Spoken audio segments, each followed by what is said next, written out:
Well, this scares me as a Batman fan. This does scare me.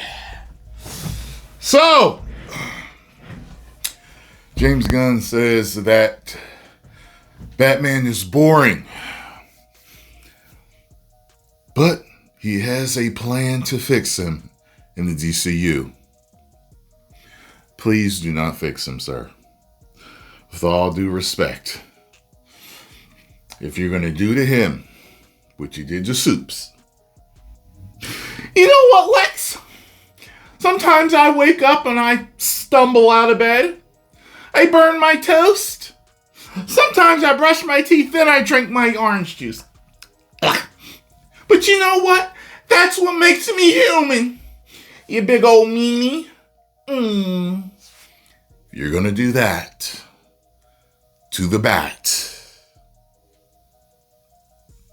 don't do that. Oh, Lord. So, he's entitled to his opinion. If you think Batman is boring, that's fine. I ain't even mad at you if you think Batman is boring. Not everyone is going to love Batman. Although I don't think I've ever met anyone that doesn't like Batman, or at least they haven't voiced it. You know, all the guys that I know that I've talked comic books with, movies with, television shows with, video games with, they all like or love Batman. No one's even like, about Batman. I'm sure they exist. They'll probably comment, yeah, I never really liked me. Okay, buddy.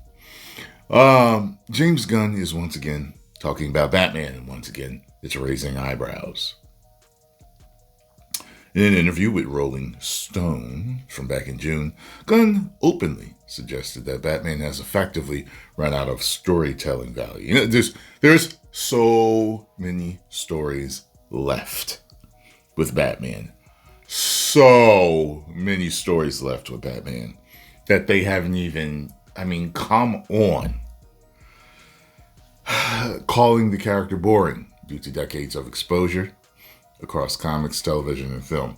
While Gunn insists he has a plan for the Dark Knight within the DC universe, his comments are already fueling concern among fans who have reservations about the brooding and serious Batman in the hands of the director, with Gunn's portfolio of zany comic comedic films.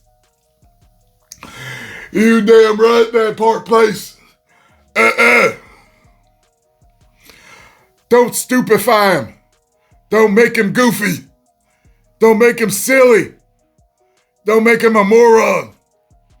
Don't make him a dummy. Don't make him soft. Don't make him bitch and complain, piss and moan, whining and crying. This time, however, Gunn remarks, go further than vague reassurances. He explicitly frames Batman as a creative problem that needs justification simply to exist. A striking position, given that Batman remains one of the most consistently successful and popular characters in entertainment history. You are right there too, that Park Place. When asked by Rolling Stone what needs to be figured out about Batman work in the DCU, Gunn responded, quote, Batman has to have a reason for existing, right? Well, yeah, he does. His parents were killed in front of him and devastated him. They wanted to make sure it was never done to anyone else again. Decided to fight crime. He has a reason for existing. So Batman can't just be, we're making a Batman movie because Batman's the biggest character in all of Warner Bros., which he is. But because there's a need for him in the DCU, and a need that he's not exactly the same as Matt's Batman, but yet he's not a campy Batman. Oh. So he doesn't plan on making him campy. Thank you. I'm not interested in that. I'm not interested in a funny, campy Batman, really. Thank the Lord. Hallelujah. I'm not interested in that. I'm not interested in making a funny, campy Batman, really. So we're dealing with that. I think I have a way in, by the way. I think I really know what it's. I just am dealing with the writer to make sure that we can make it a reality. Okay, that reassures me. With him saying he doesn't want to make a campy, funny Batman, that is a heavy, great start for me as a fan. Can he pull it off? I don't know. The framing is notable. Gunn isn't talking about expanding Batman's mythology or building on existing strengths. He's talking about justifying Batman's presence at all. The framing becomes even more blunt when the discussions turn to Wonder Woman, which Gunn contrasts directly with Batman. Wonder Woman, I think, is actually easier for me because there haven't been so many infinite portrayals of Wonder Woman. That's true. You can't say been there, done that with her, really. You can't really say it's been done before, he's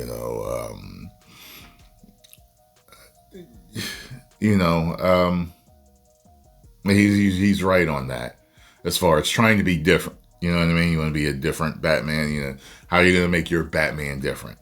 You can do that with Wonder Woman because there's only been, a couple of portrayals that really stand out in people's minds. There's Gal Gadot, and then there's Linda. What's her name? Linda. Oh my God. Y'all know what I'm talking about. She used to spin and turn around and change her outfit. Is it Linda? It's Linda, right?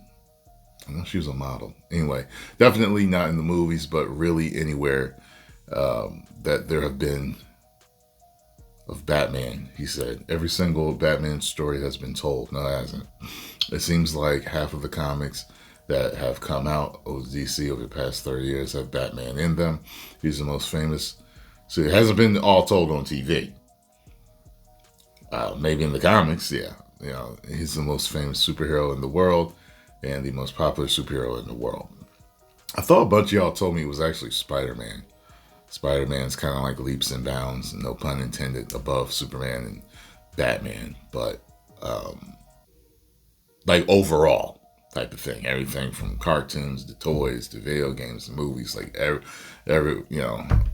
Anyway, and people love him because he's interesting, but also having so much of him out there can also make him boring.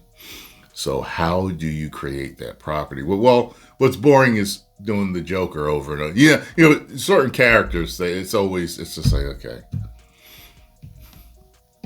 That's why everyone's been begging for Brainiac with Superman. Like, it's like, all right, Lex. We know he's a staple, just like the Joker would be a staple for Batman, but they want to see something different, So how do you create that property that's fun to watch? The last line is doing a lot of work and not in a reassuring way.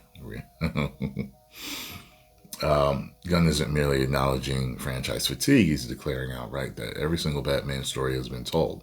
And that's the character's popularity has become a liability rather than a strength. For many fans, the sentiment feels disconnected from reality, especially coming on the heels of The Batman, which demonstrated that the audience are still very much willing to show up for a grounded, character-driven takes on Bruce Wayne.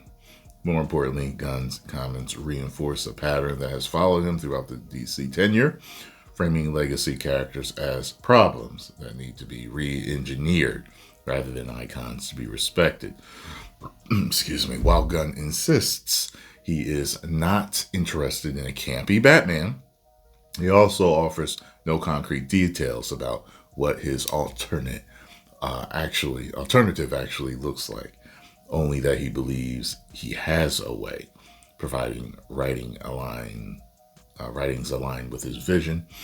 That lack of specificity is unlikely to reassure the fan base, already wary of sweeping creative resets and long development delays. We'll see. We'll see. You know, people talked about the first appearance of his Batman was actually in Creature Commandos. If that's any hint at what he's going to be like, that's a good start.